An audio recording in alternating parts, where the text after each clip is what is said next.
ওসমান হাদিরা যেন যুগ যুগ ধরে এই দেশে মাটিতে বেঁচে থাকে, এরকম মানুষের জন্য প্রচন্ড তৃষ্ণা এবং পিপাসা সমাজে আছে।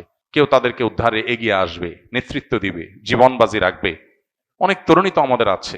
কজন তরুণ এরকম স্বপ্ন দেখেন? আমরা নামে মাত্র স্বাধীন হয়েছি, আমাদের চিন্তা চেতনায় আমরা স্বাধীন হয়ে উঠতে পারিনি। আমাদের এই সমাজটাতে যে অনাচার, অনিয়ম, আধিপত্যবাদের কাছে গোলামি করা, মাথা নত করা, এই জিনিসটা আমাদের দেশে দীর্ঘদিন থেকে হচ্ছে। আমাদের এখানে এখনো কান পাতলে চতুর্দিকে প্রতিটা ওয়াল থেকে মাজলুম মানুষদের কান্নার আওয়াজ শুনতে পাই আমরা। ইসলাম আমাদেরকে সবসময় সৎ কাজের আদেশ এবং অসৎ কাজে বাধা প্রদান করার কথা বলে, অন্যায় অনাচারের বিরুদ্ধে অবস্থান নিতে বলে। ইসলাম আমাদেরকে বলে সবসময় আমরা নিজের ব্যক্তি স্বার্থের ঊর্ধ্বে অন্যের কল্যাণ সাধনে নিজেকে নিয়োজিত করব। ইসলাম আমাদেরকে বলে আল্লাহর রাহে নিজের জীবনকে নজরানা হিসাবে পেশ করার জন্য স্বপ্ন আমরা লালন করব। তো এই বিপ্লবী তরুণ সেই কাজগুলো অত্যন্ত সুন্দরভাবে সুচারুরূপে আঞ্জাম দিয়েছেন। আমরা দোয়া করি আল্লাহ তাআলা তার ভুল ত্রুটি সবকিছুকে ক্ষমা করে মাগফিরাত নসিব করে তাকে শাহাদাতের সর্বোচ্চ মাকাম দান করেন। একজন মুসলিম তরুণের জীবনের সার্থকতা কি, এটা এই তরুণ দারুণভাবে বুঝিয়ে দিয়ে গেছেন। আমাদের তরুণদের বড় অংশ তারা ভোগবাদ, খেলতামাশা, আনন্দ বিনোদন, হেয়ালিপনা এসব কিছুর মধ্যে ডুবে থাকে। পশ্চিমারা আমাদের ধার, আমাদের স্পিরিট, আমাদের গতি, আমাদের পাওয়ার, আমাদের ইমানের শক্তি, এগুলো সবগুলোকে তারা ভোঁতা করে দেওয়ার পরিকল্পনা হাতে নিয়েছে।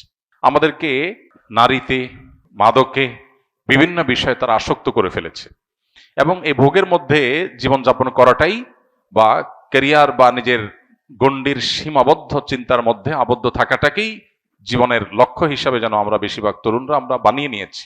তো এই গণ্ডি ভাঙতে পারা, ভয়কে জয় করতে পারা, মৃত্যুকে ওয়েলকাম করতে পারা, মৃত্যুর জন্য অপেক্ষা করতে পারা, এটা ইমানদারের চরিত্র।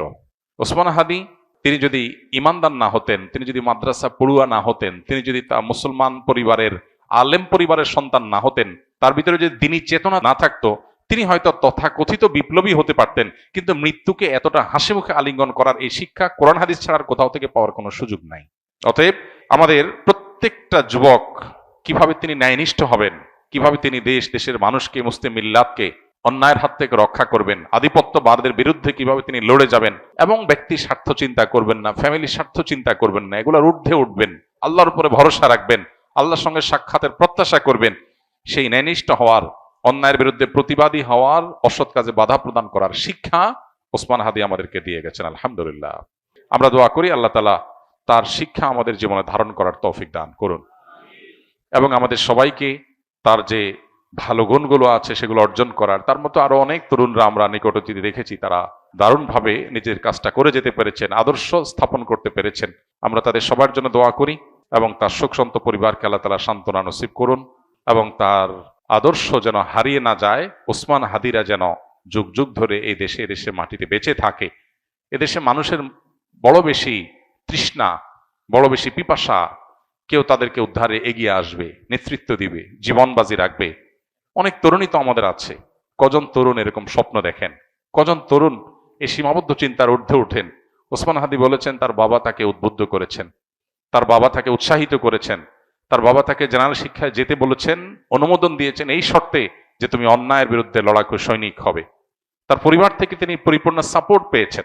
তো কয়টা পরিবার এরকম আছে, কয়টা মা বাবা এরকম আছে যে বাবা তুমি কেরিয়ার গড়ে অনেক টাকা পয়সা কামাই করবা, অনেক বড় পদ চেয়ারে যাবা, আর আমরা ভোগবাদে ভিতরে থাকবো, আমরা সেগুলো ভোগ করব, ভাবসাব হবে, সামাজিক অবস্থান হবে, এগুলো আমাদের টার্গেট না। আমাদের টার্গেট তুমি মানুষ হও, ইমানদার হও, আল্লাহ ভীরু হও, আল্লাহ ছাড়া কাউকে পরোয়াকারী হইও না, সমাজটাকে পরিবর্তনের জন্য চেষ্টাটা করো। ইমানদারের সার্থকতা হলো সমাজ পরিবর্তন করার চেষ্টা যদি সে করে, চেষ্টা করতে না পারলেও আল্লাহর কাছে সব পরিপূর্ণভাবে পেয়ে যাবে। নবী করিম সাল্লাল্লাহু আলাইহি ওয়াসাল্লাম একটা হাদিস রয়েছে, কোন ব্যক্তি যদি শাহাদাতের আকাঙ্ক্ষা লালন করে, শাহাদাতের তামান্না লালন করে, কিন্তু তার মৃত্যু যদি হয় বিছানায় স্বাভাবিক মৃত্যু, শহীদ যদি সে হতে নাও পারে, আল্লাহর কাছে শাহাদাতের মর্যাদা সে পেয়ে যাবে। অতএব স্বপ্নটা ইমানদারের বড় হতে হবে, চিন্তাটা পরিবর্তিত হতে হবে, চেতনাটা শানিত হতে হবে, পবিত্র হতে হবে, চিন্তাটা উন্নত হতে হবে। নিচু চিন্তা, সীমাবদ্ধ চিন্তা, ভোগবাদের চিন্তা, মজমাস্তির চিন্তা, শুধুমাত্র হাসি তামাশার চিন্তা, এটা মুসলমানের চিন্তা হতে পারে না। মুসলমান আব্দুল ইবনে ওমরের, বেলালের, আম্মারের, সোহাইবের, ওমর রাদিয়াল্লাহু তাআলা আনহুর, আব্দুল ইবনে আব্বাস রাদিয়াল্লাহু তাআলা আনহুর, খালিদ ইবনে ওয়ালিদ রাদিয়াল্লাহু তাআলা আনহুর, মুসআব ইবনে উমার রাদিয়াল্লাহু তাআলা আনহুর আদর্শের সন্তান, তারা জীবন বাজি রেখেছেন, সব উৎসর্গ করে দিয়েছেন। আর ভোগ বিলাস এগুলো তো অন্য 10টা ছেলেও করতে পারে, আত্মত্যাগ সবাই করতে পারে না। সামান্য ক্যারিয়ারের চিন্তা নিয়ে আবদ্ধ হয়ে থাকা, সীমাবদ্ধ চিন্তার মধ্যে আবদ্ধ থাকা, এটা তো পৃথিবীর সব যুবক তরুণী করে। আমি ব্যতিক্রম, আমি ইউনিক, আমি ভিন্নতর, আমি মুসলিম, আমি অন্যরকম, এই বিষয়টা সবাই পারে না।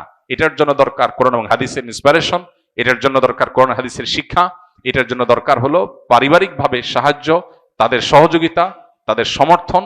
আল্লাহ তাআলা আমাদের তরুণদেরকে সবকিছু হাসিল করার তৌফিক দান করুন। আমাদের এই সমাজটাতে যে অনাচার, অনিয়ম, আধিপত্যবাদের কাছে গোলামি করা, মাথা নত করা, বিদেশিদের কাছে নিজেদের সবকিছুর বর্গা দিয়ে দেওয়া, এই জিনিসটা আমাদের দেশে দীর্ঘদিন থেকে হচ্ছে। আমরা নামে মাত্র স্বাধীন হয়েছি, আমাদের চিন্তা চেতনায় আমরা স্বাধীন হয়ে উঠতে পারিনি। আমরা পরিপূর্ণ স্বাধীনতার স্বাদ ভোগ করছি না। আমাদের এখানে এখনো কান পাতলে চতুর্দিকে প্রতিটা ওয়াল থেকে মাজলুম মানুষদের কান্নার আওয়াজ শুনতে পাই আমরা। আমাদের এখানে এখনো ন্যায় বিচার প্রতিষ্ঠা হয় নাই। আমাদের এখানে অন্যায় করে এখনো মানুষ পার পেয়ে যায়। এগুলো থেকে উদ্ধার করে একটা সুন্দর সমাজ বিনির্মাণ হবে, অন্যায়ের বিরুদ্ধে মাথা ছাড়া দিয়ে মাথা উঁচু করে কথা বলবে, এরকম মানুষের জন্য প্রচন্ড তৃষ্ণা এবং পিপাসা সমাজে আছে। দরকার কিছু তরুণের, দরকার কিছু যুবকের। আল্লাহ তাআলা শরীফ ওসমান হাদির মতো কিছু যুবক আমাদেরকে তৈরি করে দিন। তার যে সাহসিকতা, মৃত্যুকে উপেক্ষা করার, মৃত্যুর ভয়কে জয় করার, ভয় পাওয়ার যে সংস্কৃতি আমাদের দেশে আছে, বাবা ভয় পায়, মা ভয় পায়, স্বামী স্ত্রী ভয় পায়, নিজে ভয় পায়, সবাই ভয় পায়, ক্যারিয়ারের ভয়, ব্যবসা নষ্ট হয়ে যাওয়ার ভয়, চাকুরির ভয়, এই ভয়কে জয় করার জন্য কলিজা লাগে।